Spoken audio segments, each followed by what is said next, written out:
अस्सलाम वालेकुम जी, कैसे हैं आप लोग। आज की हमारी जी रिव्यू स्टोरी है स्काईवेज बस सर्विस के ऊपर। अभी हम लोग मौजूद हैं इनके फैज़ाबाद टर्मिनल पे, जो कि इनका मेन टर्मिनल है। इनको हम लोग रिव्यू करने जा रहे हैं और इनकी चीज़ें हम लोग चेक करेंगे, बस सर्विस में क्या कुछ दे रहे हैं, इनकी सीटिंग, टाइमिंग, स्टाफ का बिहेवियर, टर्मिनल का माहौल कैसा है और वो सारी चीज़ें हैं जो इनकी सर्विस से मुंसलिक हैं, हम लोग आपको बताएंगे। पहले इनकी बिजनेस क्लास की बसेस चला करती थी, अब इन्होंने बिजनेस क्लास बंद कर दी है। अब इनकी सिर्फ रेगुलर बसेस ही चलती हैं जिन्हें एग्जेक्टिव क्लास कहते हैं। आज हम लोग एग्जेक्टिव क्लास बस सर्विस की रिव्यू भी करेंगे। अभी वक्त हुआ है 12:15 हमारी बस का टाइम है, 12:30। जब तक बस नहीं आती हम लोग आपको टर्मिनल दिखाते हैं सारा। सबसे पहले हम टिकट्स लेने के लिए टिकटिंग काउंटर की तरफ बढ़े। एक ही बंदा कॉल्स भी ले रहा था और सामने खड़े आदमी से बात भी कर रहा था, which is not a good experience. फिर 12:30 वाली गाड़ी में हमारी 3 सीटें कर दें हमें। स्काईवेज का किराया फ़ीस वाली इस्लामाबाद से लाहौर 1150 रुपये है। इसके अलावा यहाँ पर मुख्तलिफ रूट्स के लिए एक से ज़्यादा छोटे बड़े अलग अलग टिकटिंग काउंटर्स भी हैं। ऑनलाइन बुकिंग सिस्टम को इतना ज़बरदस्त नहीं है, ना इनकी मोबाइल एप्लीकेशन है और ना इनकी वेबसाइट पे कोई खास फंक्शनल चीज़ नज़र आई है। लेकिन ये एक नंबर दिया हुआ, उस पर कॉल करके आप एडवांस में सीट रिजर्व करवा सकते हैं। टिकट्स हम लोग परचेज कर चुके हैं, बस के आने में तकरीबन 15 मिनट बाकी हैं। यहाँ की जो चीज़ मुझे बहुत पसंद आई वो यहाँ पे कई तरह के होटल्स हैं। अगर आपको लेट नाइट कहीं से आते हैं तो यहाँ पे स्टे कर सकते हैं। अगर दोबारा कभी इन होटल्स में से किसी में रुकने का मौका मिला तो इनका रिव्यू भी आपके साथ शेयर करेंगे। टर्मिनल पे वॉशरूम्स भी हैं और वजू करने की जगह भी मौजूद है, लेकिन सफाई की हालत थोड़ी सी नाकिस थी। टर्मिनल का एक दरवाज़ा मेट्रो बस स्टॉप के बिल्कुल सामने है। कार्गो का ऑफिस भी टर्मिनल के अंदर ही मौजूद है। इसके बाद ही हमने रुख किया यहाँ के वेटिंग लाउंज का, जो कि बेसमेंट में है और काफ़ी बड़ा, कुशादा और ज़बरदस्त बना हुआ है। वेटिंग लाउंज में एक टक शॉप भी है जहाँ से हमने कुछ भी नहीं खरीदा। नेक्स्ट टाइम खरीदेंगे ताकि आपको भी बता सकें यहाँ के रेट्स कैसे हैं। वेटिंग लाउंज में वाईफाई का कोई नामो निशान नहीं, ये सुनकर मुझे बहुत खुशी हुई। इसी वेटिंग लाउंज के एक कोने पे नमाज़ पढ़ने के लिए बेहतरीन जगह का भी इंतज़ाम है। बिल्कुल जैसे यहाँ पे टिकटिंग काउंटर्स एक से ज़्यादा हैं, इसी तरह यहाँ पर वेटिंग हॉल्स की तादाद भी एक से ज़्यादा है। एक वेटिंग हॉल सियालकोट वालों के लिए अलग से। 12:24 हो गए, बस आने में 6 मिनट बाकी हैं। अभी हम लोग चलते हैं बस की तरफ। और बाय द वे एक बात मैं आपको बताना भूल गया था कि स्काईवेज का जो बिज़नेस लाउंज वेटिंग हॉल है ना, वो बेसमेंट के अंदर है। थोड़ी सी आपको बस की इन्फॉर्मेशन भी देते हैं। स्काईवेज वाले यूटोंग की ZK सीरीज़ की बसेस इस्तेमाल करते हैं, जिन्हें हमारी मुकामी ज़ुबान में लोग यूटोंग डबल क्लास बस के नाम से भी जानते हैं। इन बसेस की सबसे ज़बरदस्त चीज़ इनका ब्रेकिंग सिस्टम है। इनमें इंजन ब्रेकिंग होती है और दूसरी चीज़ इनकी एयर सस्पेंशन होती है। यानी गाड़ी जब टर्मिनल पे खड़ी होगी तो इसकी हाइट थोड़ी ज़्यादा होती है, लेकिन जैसे ये हाईवे पर एक ख़ास रफ्तार से ऊपर जाती है तो इसकी हाइट थोड़ी सी नीचे हो जाती है। बस में दाखिल होते वक्त सामने खड़ी बस होस्टेस को देखकर मुझे हमारे लोगों की इस सोच पर अक्सर दुख भी होता है और गुस्सा भी आता है, जो इसको वुमेन एम्पावरमेंट कहते हैं। हालांकि ये हमारी बहनों की तजलील है। अच्छा जी, 12:29 हो गए हैं, बस की रवानगी में 1 मिनट बाकी है। अभी देखते हैं कि स्काईवेज वाले वक्त की कितनी पाबंदी करते हैं। हमारी गाड़ी 12:32 पर टर्मिनल से रवाना हो गई थी, यानी 2 मिनट लेट।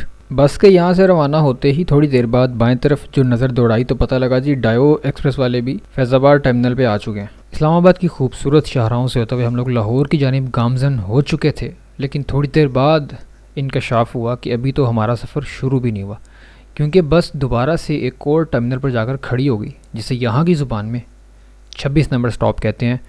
और ये स्टॉप हमारा रवानगी के एग्जैक्ट आधे घंटे बाद था। यहाँ पे इन्होंने तकरीबन 15 मिनट का स्टे किया है। हमने ड्राइवर से कहा यार अगर 15 मिनट का या कुछ वक्त है तो हमें ज़ोहर की नमाज़ पढ़ने दो, हमें 5-7 मिनट लगने हैं। बट ही टोल्ड कि भाई बस से ना निकलें, बस अभी निकलने लगे। लेकिन उसके बाद मज़ीद 7 मिनट खड़ा रहा। अब 1:18 पर हम लोग इस टर्मिनल से निकले हैं दोबारा लाहौर की तरफ। और इन सारी आजमाइश की घड़ियों से गुजरने के बाद बाल आखिर हम लोग लाहौर इस्लामाबाद मोटरवे पर आ गए। टूल प्लाजा क्रॉस करते ही फिर से रोक लिए गए। अब क्या वजह बनी आपको बताते हैं। तकरीबन फैज़ाबाद टर्मिनल से चले हुए हमें 1 घंटा होने को है, 1:27 हो गए हैं। अब आके हम लोग मोटरवे के ऊपर आए। अभी भी हम यहाँ पे वेटिंग में लगे हुए हैं। सिक्योरिटी क्लियरेंस जो मोटरवे के ऊपर होती है हर बस की, वो एंट्री करते हैं। इससे पहले बीच में जो इन्होंने स्टे किया था ना, वो 26 नंबर स्टॉप होता है। वहाँ पे तकरीबन गाड़ी 15 मिनट खड़ी हुई है। हमने ड्राइवर अंकल से बात की कि भाई हमें नमाज़ अदा करने का टाइम दो, बट ही टोल के बस निकलने लगी है। हम सवारियों का इंतज़ार कर रहे हैं। देयर इज़ नो टाइम कि एक स्पेसिफिक टाइम है कि इतने बजे बस निकलेगी, बस हम इंतज़ार कर रहे हैं सवारियों का। वो 15 मिनट भी हो सकता है, 25 मिनट भी हो सकता है। तो this is not a good thing. मेरा ख्याल है एक अच्छी चीज़ नहीं है। स्काईवेज एक बहुत अच्छा ब्रांड है, इनसे इस तरह के देसी माहौल की हमें तवक्को नहीं थी। स्काईवेज बस सर्विस की एक और बहुत दिलचस्प चीज़ हमें जो पता लगी है वो ये है कि इनके पास बिजली बहुत ज़्यादा है। वैसे भी दिन का वक्त है, बस की सारी लाइटें चल रही हैं। एक तो मुल्क में लोड शेडिंग इतनी है, ऊपर से आप बिजली ज़ाया कर रहे हो। तौबा अस्तगफिरुल्लाह। फाइनली जी हम लोग मोटरवे के ऊपर आ गए हैं। सिक्योरिटी क्लियरेंस वालों ने भी 10 मिनट ले लिए पूरे हमें क्लियर करते हुए। तो 1 घंटा 10 मिनट लगे हैं हमें मोटरवे के ऊपर बाकायदा तौर पर लाहौर की तरफ रवा होने में।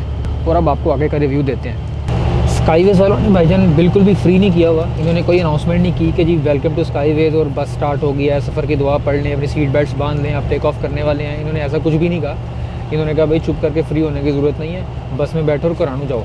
वाह जी वाह, एग्जेक्टिव क्लास में बिजनेस क्लास के मज़े। अच्छा जी, इस बस में अनाउंसमेंट तो कोई नहीं की गई, लेकिन ये है कि रिफ़्रेशमेंट का इंतज़ाम मौजूद है। इन्होंने अभी भी हमें ग्लासेस प्रोवाइड किए हैं। ग्लास के ऊपर वैसे लिखा कुछ भी नहीं हुआ, मतलब किसी किस्म की ब्रांडिंग इन्होंने नहीं की हुई। अब देखते हैं कि मज़ीद लंगर में क्या कुछ होता है। वैसे एक बात तो माननी पड़ेगी, बस की ड्राइव काफ़ी पुरसुकून थी। स्काईवेज ने एक बार दोबारा से हमें बिल्कुल भी फ्री नहीं किया, और जो पानी इन्होंने हमें दिया वो ठंडा दिया। और सर्दियों के दिन है यार, पानी कम से कम नॉर्मल दे दो। जैसे ही बाहर पहाड़ नज़र आए, मेरे कैमरामैन बोले शॉट ले लो शॉट। किसी भी बस में सबसे अहम चीज़ उसका सीटिंग पोस्चर होता है। आप कितनी सहूलत से और आसानी से सीट में बैठे हुए हैं। जितना बेहतरीन कमर को इसकी सीट ने सपोर्ट किया हुआ है और आप बहुत सहूलत से सीट पे बैठ जाते हैं, ये बड़ी बड़ी बिजनेस क्लास में भी मुझे देखने को नहीं मिलता। लंबे सफ़र के लिए ये सीट बहुत बेहतरीन है। इसमें एक साइड पे हैंडल लगा हुआ है, उससे आप इसकी एडजस्टमेंट कर सकते हैं। ये देखिए मैं आपको दिखाता हूँ, ये सीट आगे आ सकती है और इसको पीछे भी किया जा सकता है। ये वाली सीट सबसे लास्ट वाली, ये एडजस्टमेंट इसकी बहुत कम है, लेकिन बाकी सारी सीटें काफ़ी एडजस्टेबल है। दूसरी चीज़ जो इनकी सीटिंग में सबसे बेहतरीन है वो इनके फुट रेस्ट हैं, जो कि सबसे आखिरी सीटों में नहीं, वैसे हर सीट में फुट रेस्ट भी मौजूद है। हर सीट के आगे कप होल्डर दिए हुए हैं, यहाँ पे आप अपने ग्लासेस वगैरह रख सकते हैं और भी सामान रख सकते हैं। इसके अलावा पिलो वगैरह नहीं दिए हुए। इसके अलावा हर सीट के आगे इनफ लेग रूम मौजूद है, बड़ी आसानी से आप अपनी टांगें फैला के बैठ सकते हैं और आप थकते नहीं हैं। आप में से जिन लोगों ने लाहौर इस्लामाबाद मोटरवे पर अभी तक सफ़र नहीं किया, उनको मैं बताता चलूँ कि यहाँ पर दरमियान में कलर कहार की पहाड़ियाँ आती हैं, जहाँ पर उतराई बहुत ख़तरनाक है। अक्सर गाड़ियों वाले यहाँ पर स्पीड लिमिट्स को फॉलो नहीं करते, जिसकी वजह से हादसा भी हो जाते हैं, लेकिन स्काईवेज वालों ने मुकम्मल तौर पर स्पीड लिमिट्स को फॉलो किया। Multimedia, no multimedia LCDs available behind every seat, लेकिन बस के बिल्कुल शुरू में एक LCD लगी हुई है जो कि पीछे से नज़र आना मुश्किल है। उसके लिए बस के दरमियान में भी एक LCD मौजूद है जो कि बंद है, और बिल्कुल शुरू में छोटा सा टाइम भी आ रहा है। जैसे जैसे वक्त आगे गुजर रहा था, हल्की हल्की धुंध भी आना शुरू हो चुकी थी। लेकिन स्काईवेज में ज़िंदगी की सबसे अहम सहूलत जो कि जहमत बन चुकी है, जिसे हम वाईफाई कहते हैं, वो मौजूद नहीं है। अल्लाह का शुक्र है। इस बस की एक और चीज़ जो बड़ी पसंद आई है वो ये कि बस के आखिर वाले हिस्से में बिल्कुल भी नॉइज़ नहीं है, वाइब्रेशन नहीं है, और बस जैसे आगे पुरसुकून होती है, पिछला हिस्सा भी उसी तरह पुरसुकून है। अच्छा यार, हमने ना अभी असर की नमाज़ पढ़ी है, तकरीबन 3:41 पर गाड़ी रुकी है। हम भागम भाग मस्जिद आए हैं पहले, और ज़ोहर की नमाज़ हमने पढ़ी है और असर की नमाज़ भी हमने साथ ही पढ़ ली, क्योंकि असर का वक्त भी तकरीबन दाखिल होने ही लगा है और सफ़र में इजाज़त भी है थोड़ी सी। लेकिन बेहतर है कि आप बिला वजह इजाज़त का फ़ायदा ना उठाएँ। घर में ये इजाज़त सिर्फ सफ़र में, और इसकी तहकीक आप मुफ्तियाना इकराम से करें। और अभी हम लोग जा रहे हैं वापस बस की तरफ, क्योंकि हमें इस वीडियो का सबसे अहम हिस्सा जो कि हमारी वीडियो का थंबनेल होता है वो बनाना है। ठीक है रज़ा भाई, अब कुछ पिक्चर बनानी है। भेरा में तकरीबन हमारा 25 मिनट का स्टे हुआ है। 4:05 में हम लोग यहाँ से निकल पड़े हैं। स्टे ख़त्म होते ही इन्होंने हमें सबसे पहले कोल्ड ड्रिंक सर्व की हैं, जिसमें बड़ी प्यारी सी एक अदद फांटा, जो कि असली नहीं है, मतलब जेन्युइन प्रोडक्ट नहीं लगी मुझे। शायद ये कुछ इसकी फ़ेक कॉपी होगी। पी के मुझे अजीब सा एहसास हुआ है, जिस तरह इसमें स्क्रीन डाली गई हो, तो मेरा पीने का इतना दिल नहीं किया। AC जो है वो तो सर्दियों में चेक ही नहीं हो सकता, लेकिन हर सीट के ऊपर पैसेंजर्स के लिए लाइट्स लगी जिन्हें आप घुमा के इसके डायरेक्शन चेंज कर सकते हैं। इसके अलावा स्पीकर मौजूद है जो कि एक बार भी इस्तेमाल नहीं किया गया। एयर विंड्स मौजूद हैं जिनकी डायरेक्शन आप अपनी मर्ज़ी के मुताबिक चेंज भी कर सकते हैं। स्टॉप का बटन है, लाइट्स का बटन है, बस होस्टेस को बुलाने के लिए यहाँ पे बटन लगा हुआ है। इसके अलावा बस में जी बड़े प्यारे पर्दे, जिन्हें नए बच्चे कर्टन्स कहते हैं, वो लगे हुए हैं, और इनको आप आगे पीछे भी कर सकते हैं। ये बड़ा अहम फ़ीचर है बस का। और कि बस का जो इंटीरियर डिज़ाइन है वो काफ़ी दिलचस्प है। ब्लैक और सुरख, काला और सुरख या रेड और ब्लैक कलर का कॉम्बिनेशन है पूरी बस के अंदर। Actually looking beautiful. इसके अलावा जी बस में लगेज स्पेस बड़ी मुनासिब मौजूद है, काफ़ी ज़्यादा सामान रखने की जगह मौजूद है। और एक अच्छी चीज़ जो इस बस की नज़र आई, अनलाइक आवर लास्ट एक्सपीरियंस, यहाँ पे जो सीट के नंबर्स हैं बिल्कुल एक्यूरेट हैं, उनमें कोई गलती नहीं है। लास्ट टाइम हमने बिलाल ट्रैवल्स की बिज़नेस क्लास में सफ़र किया था, जिसकी वीडियो आप मेरी अनकरीब देख लेंगे। उसमें जनाब सीट नंबर्स गजमज हुए हुए थे और हम किसी और सीट पर जाके बैठ गए थे। स्काईवेज वालों को बिल्कुल भी जल्दी नहीं है, बड़े आराम सुकून से 100 की स्पीड पे जा रहे हैं। 110 से ऊपर जाने का सवाल ही पैदा नहीं होता। लास्ट टाइम बिलाल ट्रैवल्स पे गए थे, ऐसे गाड़ी भगाते हुए 130 पे जा रहे थे, फटाफट पहुंचा दिया था। गुज़श्ता रात हम लोग सिर्फ 2 घंटे ही आराम कर सके। अब जो आँख खुली तो पता लगा दिन का उजाला रात के अंधेरे में बदल चुका है। लेकिन जी फाइनली जनाब हमें 5.5 घंटे इस गाड़ी में बैठे हुए हो गए हैं। अभी हम टोल प्लाजे पे क्यू में लगे हुए हैं लाहौर में एंटर होने के लिए, और अभी टर्मिनल पहुँचते पहुँचते 20-25 मिनट ऊपर और लगेंगे, तो मेरे हिसाब से 6 घंटे तो लग ही जाएंगे पहुँचते। वेलकम टू लाहौर बंद रोड।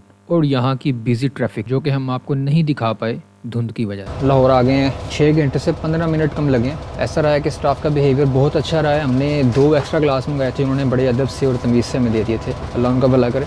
बस की सफाई बहुत बेहतरीन थी, पूरी बस साफ़ सुथरी नई नवेल दुल्हन की तरह थी। और बस के जो ड्राइवर हैं बड़े ही खुश अखलाक इंसान थे। मैंने इनसे तस्वीरें खींचने की परमिशन ली तो उन्होंने कहा लो भाई लो, कोई मसला नहीं। ईमान की ताजगी के लिए बस के ड्राइविंग कैबिन का एक मंजर। यूटोंग की इस डबल ग्लास बस का डिटेल रिव्यू जल्द आप मेरे चैनल पर देखेंगे। हम लोग लाहौर के स्काईवेज टर्मिनल पे आ गए हैं। तकरीबन 6:15 का वक्त हुआ है। 6 घंटे से 15 मिनट कम लगे हैं पहुंचने में। काफ़ी ज़्यादा वक्त ले रहे हैं आते हुए। ओवरऑल ड्राइविंग एक्सपीरियंस बहुत अच्छा रहा है। बाकी सारी चीज़ें बस के अंदर आ चुकी हैं। उम्मीद है आपको वीडियो मेरी पसंद आई होगी। इसके अलावा भाई मैं इंस्टाग्राम के ऊपर भी पाया जाता हूँ, वहाँ पर सारी हमारी एक्टिविटीज़, हम लोग कहाँ पे हैं, क्या कर रहे हैं और कहाँ आ जा रहे हैं, कहाँ हमारी शूट्स हो रही हैं, नेक्स्ट वीडियोस कौन सी आ रही हैं, कब आ रही हैं, सब कुछ इंस्टाग्राम पे होता है। इंस्टाग्राम पे मुझे फॉलो कर ले, नीचे मैंने लिंक दे दिया है। अल्लाह हाफिज़, मिलते हैं आपसे नेक्स्ट वीडियो में।